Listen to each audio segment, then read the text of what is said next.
नमस्कार, मैं प्राची तिवारी, आप देख रहे हैं दैनिक भास्कर। भारत के विभाजन को लेकर एक सवाल आज भी राजनीतिक बहस का हिस्सा बना हुआ है। क्या देश का बंटवारा इसलिए हुआ क्योंकि जवाहरलाल नेहरू और कांग्रेस के दूसरे नेताओं को सत्ता हासिल करने की जल्दबाजी थी? यह सवाल अक्सर राजनीतिक मंच पर सुनाई देता है, लेकिन 1947 के घटनाक्रम को दस्तावेजों और उस समय की परिस्थितियों के साथ देखने की पर तस्वीर और जटिल नजर आती है। विभाजन केवल सत्ता हस्तांतरण का सवाल नहीं था, इसके साथ सांप्रदायिक हिंसा, ब्रिटिश सत्ता की वापसी, रियासतों का भविष्य और भारत के संभावित विखंडन जैसे कई महत्वपूर्ण चुनौतियां जुड़ी हुई थी। तो आखिर 1947 में ऐसा क्या हुआ कि अंग्रेजों ने सत्ता हस्तांतरण की तारीख जून 1948 से घटाकर 15 अगस्त 1947 कर दी और रियासतों के भारत में विलय का सवाल इतना महत्वपूर्ण क्यों था? आइए इस पूरे घटनाक्रम को एक्सप्लेनर के जरिए समझते हैं। पहला सवाल, क्या आजाद भारत की पहली सरकार सिर्फ कांग्रेस की सरकार थी? इस दावे को समझने के लिए सबसे पहले स्वतंत्र भारत की पहली मंत्री परिषद को देखना बहुत जरूरी है। आजादी के लिए बनी पहली सरकार में केवल कांग्रेस नेताओं को शामिल नहीं किया गया था, अलग अलग राजनीतिक और सामाजिक पृष्ठभूमि के लोगों को भी जगह दी गई थी। डॉक्टर श्यामा प्रसाद मुखर्जी, जो उस समय हिंदू महासभा के प्रमुख नेताओं में से एक थे और आगे चलकर भारतीय जनसंघ के संस्थापक भी बने, उन्हें भी मंत्री परिषद में शामिल किया गया था। इसी तरह डॉक्टर भीमराव अंबेडकर को कानून मंत्री बनाया गया। इससे यह तर्क कमजोर पड़ता है कि पूरी सत्ता सिर्फ कांग्रेस के हाथ में रखने के लिए विभाजन स्वीकार किया गया था। पहली सरकार के स्वरूप में व्यापक राष्ट्र सरकार जैसा था, उसमें कांग्रेस से बाहर के प्रमुख नेताओं को भी जिम्मेदारी दी गई थी। अब समझिए आजादी की तारीख अचानक क्यों बदली। मूल योजनाओं के अनुसार ब्रिटिश को जून 1948 में भारत से सत्ता हस्तांतरण करनी थी, लेकिन 1947 में परिस्थितियां तेजी से बदल रही थी। तत्कालीन वायस लॉर्ड माउंटबेटन लंदन गए हुए थे। 3 जून 1947 को भारत लौटे। इसके बाद उन्होंने रेडियो के जरिए विभाजन की योजना की घोषणा की। अगले दिन पत्रकारों से बातचीत में यह स्पष्ट हुआ कि ब्रिटेन अब जून 1948 तक इंतजार नहीं करेगा। भारत को 15 अगस्त 1947 को ही स्वतंत्र कर दिया जाएगा, यानी सत्ता हस्तांतरण की तारीख करीब 10 महीने आगे कर दी गई। लेकिन सवाल है, ऐसा क्यों किया गया? माउंटबेटन को किस तरह का डर था? माउंटबेटन की सोच थी कि विभाजन का फैसला तो हो चुका है, तो इसके क्रियान्वयन में ज्यादा देरी खतरनाक हो सकती है। उस समय देश में कई हिस्सों में सांप्रदायिक तनाव और हिंसा बढ़ रही थी। आशंका थी कि सत्ता हस्तांतरण जितना लंबा खींचेगा, हिंसा और अराजकता उतनी ही बढ़ सकती है। लेकिन एक और बड़ी चुनौती सामने थी, रियासतों का भविष्य। आजादी के बाद भारत के सामने कितने टुकड़ों में बंटने का खतरा था। ब्रिटिश भारत को मोटे तौर पर 2 हिस्सों में समझा जा सकता है। एक तरफ वे इलाके थे जहां ब्रिटिश सरकार का सीधा शासन था, दूसरी तरफ सैकड़ों देशी रियासतें थीं जिन पर राजा, महाराजा और नवाब शासन करते थे। ब्रिटिश सत्ता खत्म होने के साथ ही इन रियासतों पर ब्रिटिश संरक्षण भी समाप्त होना था। इसका मतलब था कि अगर ये रियासतें चाहती हैं तो भारत या पाकिस्तान में शामिल होने का फैसला कर सकती हैं। कुछ रियासतें स्वतंत्र होने की कोशिश भी कर सकती हैं। यहाँ से एक बहुत बड़ा खतरे की आशंका पैदा हुआ। अगर बड़ी संख्या में रियासतें स्वतंत्र रहने का फैसला कर दी तो भारत एक मजबूत राष्ट्र की बजाय अनेक छोटे छोटे राजनीतिक इकाइयों में बंट सकता था। इस खतरे को अक्सर बल्कनाइजेशन यानी किसी देश के छोटे छोटे हिस्से में टुकड़े होने की आशंका के रूप में देखा जाता है। नेहरू और पटेल ने माउंटबेटन से क्या कहा? रियासतों के सवाल इतना गंभीर था। 9 जुलाई 1947 को जवाहरलाल नेहरू और सरदार वल्लभ भाई पटेल ने माउंटबेटन से मुलाकात की।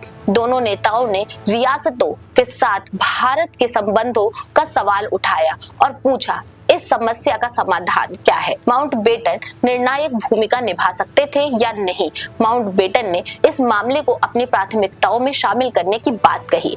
उसी दिन महात्मा गांधी ने माउंटबेटन से मुलाकात की। बातचीत में गांधी ने रियासतों के स्वतंत्र होने की संभावना को लेकर गंभीरता से कदम उठाने की जरूरत पर जोर दिया। अब सवाल था, माउंटबेटन रियासतों को भारत या पाकिस्तान के साथ आने के लिए कैसे तैयार करेंगे? 25 जुलाई 1947 को चैम्बर ऑफ प्रेसिडेंट में एक ऐतिहासिक बैठक हुई। 25 जुलाई को माउंटबेटन ने चैम्बर ऑफ प्रेसिडेंट यानी रियासतों के प्रतिनिधित्व की बैठक बुलाई। यहाँ उन्होंने बेहद स्पष्ट संदेश दिया। उन्होंने बताया कि ब्रिटिश सत्ता समाप्त होने की साथ ही रियासतों और ब्रिटेन के बीच पुराने संबंध खत्म हो जाएंगे। ब्रिटिश संरक्षण उनसे उपलब्ध नहीं होगा। तकनीकी रूप से रियासतें स्वतंत्र स्थिति में पहुंच सकती हैं, लेकिन व्यवहारिक रूप से यह रास्ता बेहद कठिन होगा, क्योंकि छोटी छोटी रियासतें अपनी रक्षा खुद नहीं कर सकती थी। उनके पास पर्याप्त सैन्य क्षमता नहीं थी। विदेशों और राजनयिक संबंध बनाए रखने उनके लिए मुश्किल था। परिवहन, संचार और आर्थिक व्यवस्था के लिए भी उन्हें बड़े पड़ोसी देशों पर निर्भर होना पड़ता। माउंटबेटन ने इसलिए रियासतों को सलाह दी कि वे भौगोलिक स्थिति के आधार पर भारत या पाकिस्तान में से उस देश के साथ संबंध स्थापित करें जिसके साथ वे करीब हों। क्या रियासतों के पास पूरी आजादी का विकल्प वास्तविक में व्यवहारिक था? कागज पर स्वतंत्र रहने की संभावना दिखाई दे सकती थी, लेकिन जमीन पर परिस्थितियां अलग थी। एक छोटी रियासत के लिए अपनी सेना, विदेशी नीति, संचार व्यवस्था और आर्थिक ढांचे को स्वतंत्र रूप से चलाना बेहद मुश्किल था। इसके अलावा सबसे बड़ा सवाल था, उनकी जनता क्या चाहती है? अगर शासक स्वतंत्र रहना चाहते और जनता किसी दूसरे देश के साथ जाना चाहती तो टकराव की स्थिति पैदा हो सकती थी। इसलिए माउंटबेटन ने रियासतों को जल्द फैसला लेने के लिए प्रेरित किया। सरदार पटेल की भूमिका क्या थी? रियासतों को भारत में विलय के सवाल पर सरदार वल्लभ भाई पटेल की भूमिका बेहद महत्वपूर्ण थी। पटेल और उनके सहयोगियों ने रियासतों के साथ बातचीत कर उन्हें भारतीय संघ में शामिल होने की कोशिश की। माउंटबेटन ने भी अपने प्रभाव का इस्तेमाल किया। दूसरी तरफ नेहरू लगातार इस बात पर जोर देते थे कि अगर रियासतों का सवाल समय रहते नहीं सुलझा तो जनता में असंतोष और राजनीतिक अस्थितियां पैदा हो सकती हैं। नतीजा यह हुआ कि बड़ी संख्या में रियासतों ने भारत में शामिल होने की सहमति दे दी। तो क्या विभाजन सिर्फ नेहरू की सत्ता की इच्छा के कारण हुआ? 1947 के पूरे घटनाक्रम को देखें तो तस्वीर इतनी सरल नहीं है। विभाजन के पीछे मुस्लिम लीग की मांग, सांप्रदायिक तनाव, ब्रिटिश नीति, कांग्रेस और मुस्लिम लीग के बीच राजनीतिक गतिरोध और सत्ता हस्तांतरण की बदलती परिस्थितियां जैसे कई कारण थे। इसके साथ यह चुनौती थी कि ब्रिटिश सत्ता के समाप्त होने के बाद भारत की राजनीतिक एकता कैसे बचाई जाए। आजाद भारत की पहली मंत्रिपरिषद में गैर कांग्रेसी नेताओं की भागीदारी भी बताती है कि तत्कालीन सरकार का गठन केवल कांग्रेस के साथ साझेदारी के उद्देश्य में नहीं देखा जा सकता। और सबसे अहम सवाल, अगर आजादी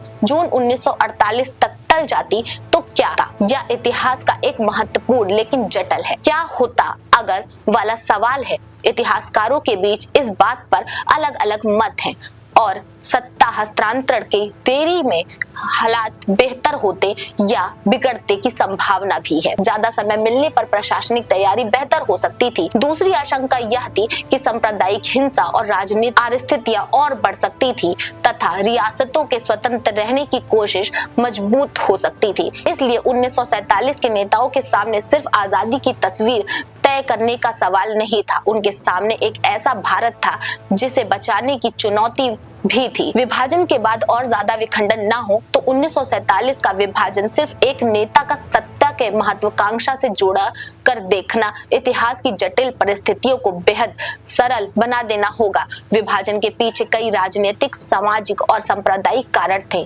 वहीं आजादी की तारीख को आगे बढ़ाने के पीछे भी तत्कालीन हिंसा, सत्ता हस्तांतरण और रियासतों के भविष्य जैसे गंभीर सवाल मौजूद थे।